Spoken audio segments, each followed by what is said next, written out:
Hi guys, ಎಲ್ರಿಗೂ ನಮಸ್ಕಾರ. ಎಲ್ರು ಹೇಗಿದ್ದೀರಾ? ಎಲ್ರು ಚೆನ್ನಾಗಿದ್ದೀರಾ ಅಂತ ಭಾವಿಸ್ತಾ ನಾನಿವತ್ತು ಮಾಡ್ತಾ ಇದ್ದೀನಿ ತುಂಬಾ ಸ್ಪೆಷಲ್ ಆಗಿ, ಅದರಲ್ಲೂ ಮಕ್ಕಳಿಗೆ ಇಷ್ಟವಾಗುವಂತಹದ್ದು ಎಗ್ ಮಾಮೋಸ್ ಅಂತ. ತುಂಬಾನೇ ಟೇಸ್ಟಿ ಆಗಿರುತ್ತೆ, ಹಾಗೆ ಮನೆಯಲ್ಲೇ ಇರುವಂತ ಪದಾರ್ಥಗಳನ್ನ ಬಳಸಿ ಮಾಡುವಂತಹದ್ದು. ಇಲ್ಲಿವರೆಗೂ ನಮಗೆ ತುಂಬಾನೇ ಸಪೋರ್ಟ್ ಮಾಡಿದ್ದೀರಾ, ಹೀಗೆ ಸಪೋರ್ಟ್ ಮಾಡಿ. ಹಾಗೆ ಈ ವಿಡಿಯೋ ಇಷ್ಟ ಆದ್ರೆ ಲೈಕ್ ಮಾಡಿ, ನೀವು ಟ್ರೈ ಮಾಡಿ ಹೇಗ್ ಬಂತು ಅಂತ ಕಮೆಂಟ್ ಬಾಕ್ಸ್ ಅಲ್ಲಿ ಕಮೆಂಟ್ ಮಾಡೋದನ್ನ ಮರಿಬೇಡಿ. ಇಲ್ಲಿ ನಾನು 1 ಕಪ್ ಮೈದಾ ಹಿಟ್ಟು, ಅರ್ಧ ಕಪ್ ಅಕ್ಕಿ ಹಿಟ್ಟು, ಹಾಗೆ ಸ್ವಲ್ಪ ಉಪ್ಪು, ಎಣ್ಣೆ ಹಾಕೊಂಡು ನೀರು ಹಾಕೊಂಡು ಕಲಸಿ ಇಟ್ಕೊಂಡಿದ್ದೀನಿ ಚಪಾತಿ ಹದದಲ್ಲಿ. ಇಲ್ಲಿ ಒಂದೇ ಒಂದು ಆಲೂಗಡ್ಡೆನ ತಗೊಂಡಿದ್ದೀನಿ, ಅದಕ್ಕೆ ಉಪ್ಪು ಹಾಕೊಂಡು ಬೇಯಿಸಿ ಇಟ್ಕೊಂಡಿದ್ದೀನಿ ಆಲೂಗಡ್ಡೆ ಕೂಡ. ಈಗ ಈ ಐಟಮ್ಗೆ 2 ಮೊಟ್ಟೆ ಬೇಕಾಗುತ್ತೆ. ಇನ್ನು ಮಿಕ್ಕಿರೋ ಐಟಮ್ಸ್ ಎಲ್ಲ ನಾವು ಮಾಡ್ತಾ ಮಾಡ್ತಾ ನೋಡೋಣ. ಇಲ್ಲಿ ಒಂದು ಪ್ಯಾನ್ಗೆ 1-2 ಸ್ಪೂನ್ ಅಷ್ಟು ಎಣ್ಣೆನ ಹಾಕೊಂಡಿದ್ದೀನಿ. ಎಣ್ಣೆ ಸ್ವಲ್ಪ ಬಿಸಿ ಆಗ್ಬೇಕು. ಆಲೂಗಡ್ಡೆ ಬೇಕು ಅಂದ್ರೆ ಹಾಕೋಬಹುದು, ಬೇಡ ಅಂದ್ರೆ ಸ್ಕಿಪ್ ಮಾಡ್ಕೋಬಹುದು. ಬಟ್ ಮಕ್ಕಳಿಗೆಲ್ಲ ತುಂಬಾನೇ ಇಷ್ಟ ಆಗುತ್ತೆ. ಅದು ಅಲ್ಲದೆ ಹೈ ಪ್ರೋಟೀನ್ ಈ ಮೊಟ್ಟೆ, ಆಲೂಗಡ್ಡೆ ಎಲ್ಲ ಹಾಗಾಗಿ ಬಳಸ್ಕೊಂಡಿದ್ದೀನಿ. ಇಲ್ಲಿ ನಾನು 2 ಮೊಟ್ಟೆನ ಪ್ಯಾನ್ಗೆ ಹಾಕೊಂಡಿದ್ದೀನಿ. ಇದಕ್ಕೆ ಒಂದ್ ಸ್ವಲ್ಪ ಲೈಟ್ ಆಗಿ ಪೆಪ್ಪರ್ ಪೌಡರ್ನ ಹಾಕೋಬೇಕು ಮೇಲೆ, ಯಾಕಂದ್ರೆ ತಿನ್ನುವಾಗ ಸ್ವಲ್ಪ ಟೇಸ್ಟಿಯಾಗಿ, ಸ್ವಲ್ಪ ಸ್ಪೈಸಿಯಾಗಿ ಸಿಗ್ಬೇಕು. ಹಾಗಾಗಿ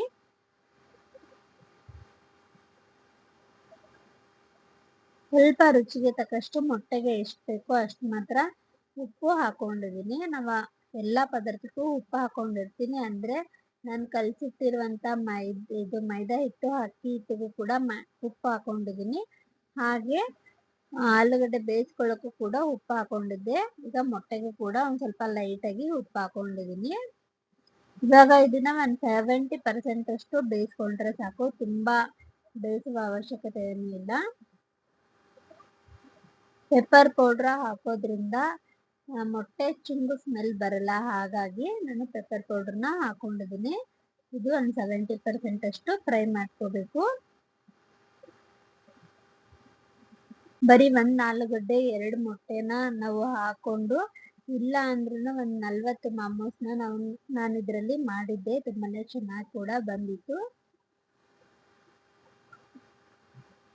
ಇವಾಗ ಇದನ್ನೆಲ್ಲ 70% ಅಷ್ಟು ಬೇಯಿಸಿಟ್ಕೊಂಡಿದ್ದೀನಿ. ಈಗ ಬೇಯಿಸಿರುವಂತ ಆಲೂಗಡ್ಡೆನ ನಾನು ಚೆನ್ನಾಗಿ ಮ್ಯಾಶ್ ಮಾಡ್ತಾ ಇದ್ದೀನಿ. ನೋಡಿ, ನಾನು ಬರೀ ಒಂದು 1 ಉಂಡೆ ಅಷ್ಟು ಆಲೂಗಡ್ಡೆ, ಅಂದ್ರೆ ಮಿನಿಮಮ್ ಒಂದು 50 ಗ್ರಾಮ್ ಅಷ್ಟು ಬರ್ಬೋದು ಅನ್ಕೋತೀನಿ. ಬರೀ ಒಂದು ಚಿಕ್ಕದ ಆಲೂಗಡ್ಡೆ ಅಷ್ಟು ತಗೊಂಡಿದ್ದೆ.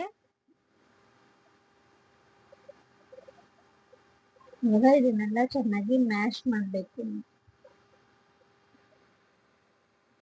ವಿಡಿಯೋ ಕೊನೆಯವರೆಗೂ ನೋಡಿ, ಅವಾಗಲೇ ಗೊತ್ತಾಗೋದು ಏನೇನು ಪದಾರ್ಥಗಳನ್ನ ಹಾಕ್ತೀವಿ ಅಂತ.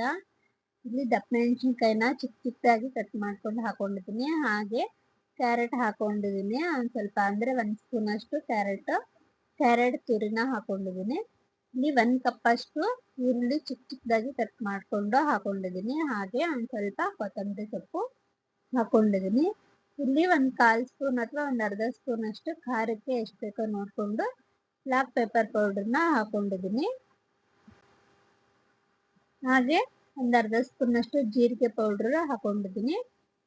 ಒಂದು ಸ್ವಲ್ಪ ಚಿಕನ್ ಮಸಾಲ ಹಾಕೊಂಡಿದ್ದೀನಿ. ಅದು ಒಂದು 1/4 ಸ್ಪೂನ್ ಆದ್ರೆ ಸಾಕಾಗುತ್ತೆ, ಸ್ವಲ್ಪ ಟೇಸ್ಟಿಯಾಗಿರುತ್ತೆ ಅಂತ. ಹಾಗೆ ಹುಳಿಗೆ ಸ್ವಲ್ಪ ನಿಂಬೆಹಣ್ಣಿನ ರಸ ಹಾಕೊಂಡಿದ್ದೀನಿ, 1 ಸ್ಪೂನ್ ಅಷ್ಟು ನಿಂಬೆಹಣ್ಣಿನ ರಸ. ಮತ್ತೆ ಇದಕ್ಕೆ ಉಪ್ಪು ಹಾಕೊಂಡಿದ್ದೀನಿ. ಅಂದ್ರೆ ನಾವು ಬೇಯಿಸಕ್ಕೆ, ಆಲೂಗಡ್ಡೆ ಬೇಯಿಸ್ಕೊಳ್ಳಕ್ಕೆ ಉಪ್ಪು ಹಾಕೊಂಡಿರ್ತೀನಿ, ಹಾಗಾಗಿ ನೋಡ್ಕೊಂಡು ಸ್ವಲ್ಪ ಸ್ವಲ್ಪ ಹಾಕೊಳ್ಳಿ. ಇಲ್ಲಿ ನಾನು 70% ಅಷ್ಟು ಬೇಯಿಸ್ಕೊಂಡಿರುವಂತ ಮೊಟ್ಟೆನ ಹಾಕೊಂಡಿದ್ದೀನಿ. ಇಲ್ಲಿ 2 ಮೊಟ್ಟೆ ಹಾಕೊಂಡಿದ್ದೀನಿ. ಇವಾಗ ಅದು ಕೂಡ ನಾನು ಇದಕ್ಕೆ, ಅಂದ್ರೆ ಈರುಳ್ಳಿ ಆಲೂಗಡ್ಡೆ ಎಲ್ಲ ಏನ್ ಮಿಕ್ಸ್ ಮಾಡ್ತಾ ಇದೀವಲ್ಲ ಅದಕ್ಕೆ ಹಾಕೋಬೇಕು. ಎಲ್ಲ ಹಾಕಿದ್ಮೇಲೆ ಎಲ್ಲ ಪದಾರ್ಥನು ಒಂದ್ಸತಿ ಚೆನ್ನಾಗಿ ಕಲಿಸ್ಕೋಬೇಕು. ಅಂದ್ರೆ ನಾವು ಹಾಕಿರುವಂತ ಎಲ್ಲಾ ಮಸಾಲೆ ಕೂಡ ಚೆನ್ನಾಗಿ ಮಿಕ್ಸ್ ಆದ್ರೆ ಟೇಸ್ಟ್ ಕೂಡ ಚೆನ್ನಾಗಿರುತ್ತೆ. ಆಲೂಗಡ್ಡೆ ಚೆನ್ನಾಗಿ ಮ್ಯಾಶ್ ಮಾಡಿದ್ರೆ ನಾವು ಇದನ್ನೆಲ್ಲ ಈರುಳ್ಳಿ ಮಸಾಲೆ ಪದಾರ್ಥ ಎಲ್ಲ ಚೆನ್ನಾಗಿ ಕಲಿಸ್ಕೋಬಹುದು. ಆಲೂಗಡ್ಡೆ ಉಂಡೆಯಾಗಿರ್ಬಾರ್ದು. ಹಾಗೆ ಇನ್ನೊಂದು, ಇದನ್ನ ಬೇಯಿಸುವ ಅವಶ್ಯಕತೆ ಏನು ಇರಲ್ಲ, ಹಾಗೆ ಕೂಡ ತಿನ್ಬೋದು. ತುಂಬಾನೇ ಟೇಸ್ಟಿ ಆಗಿರುತ್ತೆ, ನೀವು ಕೂಡ ಟ್ರೈ ಮಾಡಿ ನೋಡಿ. ಇವಾಗ ನಾನಿಲ್ಲಿ ಚಪಾತಿನ ಮಾಡ್ಕೊಂಡಿದ್ದೀನಿ, ಅಂದ್ರೆ ಚಪಾತಿ ರೀತಿ ನಾನಿಲ್ಲಿ ಒಂದು ದೊಡ್ಡದಾಗಿ ಮಾಡ್ಕೊಂಡಿದ್ದೀನಿ. ಒಂದು ರೌಂಡ್ ಬಟ್ಲ ಇದ್ರೆ ಅಥವಾ ಚೌಕವಾಗಿ ಬಟ್ಲ ಇದ್ರೆ ನಿಮ್ಗೆ ಯಾವ ತರ ಶೇಪ್ ಬೇಕೋ ಆ ತರ ಶೇಪಲ್ಲಿ ನಾವು ಇದನ್ನ ಕಟ್ ಮಾಡ್ಕೋಬಹುದು. ನಾನಿಲ್ಲಿ ಫಸ್ಟ್ ಚೌಕ್ ರೀತಿಲಿ ಕಟ್ ಮಾಡಿದೆ, ಬಟ್ ಅದು ಕರ್ಚಿಕಾಯಿ ತರ ಬರುತ್ತೆ ಅಂತ ನಾನಿಲ್ಲಿ ರೌಂಡ್ ಆಗಿರೋ ಬಟ್ಲಲ್ಲಿ ಕಟ್ ಮಾಡ್ತಾ ಇದ್ದೀನಿ. ನೋಡಿ, ನಾನು ಎಕ್ಸ್ಟ್ರಾ ಇರೋ ಚಪಾತಿನೆಲ್ಲ ಸೈಡಿಗೆ ತೆಗ್ದಿಟ್ಕೊಂಡು ಇವಾಗ ಎಲೆ ರೀತಿಲಿ ನಾನು ಇದನ್ನ ತಗೊಂಡಿದ್ದೀನಿ. ಅಥವಾ ಈ ತರ ಮಾಡಕ್ ಕಷ್ಟ ಆದ್ರೆ ಚಿಕ್ಕದಾಗಿ ಉಂಡೆ ಮಾಡ್ಕೊಂಡು ಪೂರಿ ರೀತಿಲಿ ನಾವು ಚಿಕ್ಕದಾಗಿ ಎಲೆಗಳನ್ನ ಮಾಡ್ಕೊಂಡು ನಾವು ಮಾಡಿರೋಂಥ ಮಸಾಲೆನ ತುಂಬಬೇಕಾಗುತ್ತೆ. ಇಲ್ಲ ಅಂದ್ರೆ ಈ ತರ ಒಂದು ಚಪಾತಿ ದೊಡ್ಡದಾಗಿ ಮಾಡ್ಕೊಂಡು ಬಟ್ಲಲ್ಲಿ ಈ ತರ ಮಾಡ್ಕೊಂಡ್ರೆ ಸಾಕು. ಇವಾಗ ನಾವು ಮಾಡಿರುವಂತ ಮಸಾಲೆನ ಇವಾಗ ಇಲ್ಲಿರುವಂತ ಎಲ್ಲಾ ಎಲೆಗೆ ತುಂಬಬೇಕಾಗುತ್ತೆ. ಆಮೇಲೆ ತುಂಬಾ ಜಾಸ್ತಿ ಆದ್ರೆ ಎಣ್ಣೆಲಿ ಹಾಕಿದ ತಕ್ಷಣ ಅದು ಈ ಹೊರಗಡೆ ಬಂದ್ಬಿಡುತ್ತೆ. ಹಾಗಾಗಿ ನೋಡ್ಕೊಂಡು ಸ್ವಲ್ಪ ಸ್ವಲ್ಪ ಹಾಕೋಬೇಕು.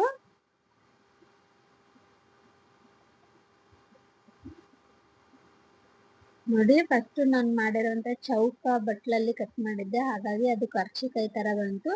ಇವಾಗ ನಾನು ಇದನ್ನ ರೌಂಡ್ ಬಟ್ಲಲ್ಲಿ ಕಟ್ ಮಾಡ್ಕೊಂಡಿದ್ದಲ್ವಾ ಎಲೆನ, ಹಾಗಾಗಿ ಇದನ್ನ ಮಾಮೂಸ್ ತರ ನಾನು ಫಿಲ್ ಮಾಡಿದೆ.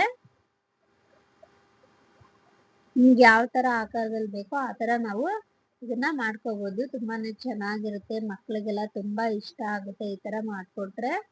ಯಾವಾಗ್ಲೂ ಈ ಚಿಕನ್ ಮಾಮೋಸು, ವೆಜ್ ಮಾಮೋಸು ಅದನ್ನೆಲ್ಲ ತಿಂತಾನೆ ಇರ್ತೀವಿ. ಈ ತರ ಎಗ್ ಮಾಮೋಸ್ ಮಾಡಿದ್ರೆ ನಾವು ಮನೇಲೆ ಕೂಡ ಮಾಡ್ಕೋಬಹುದು.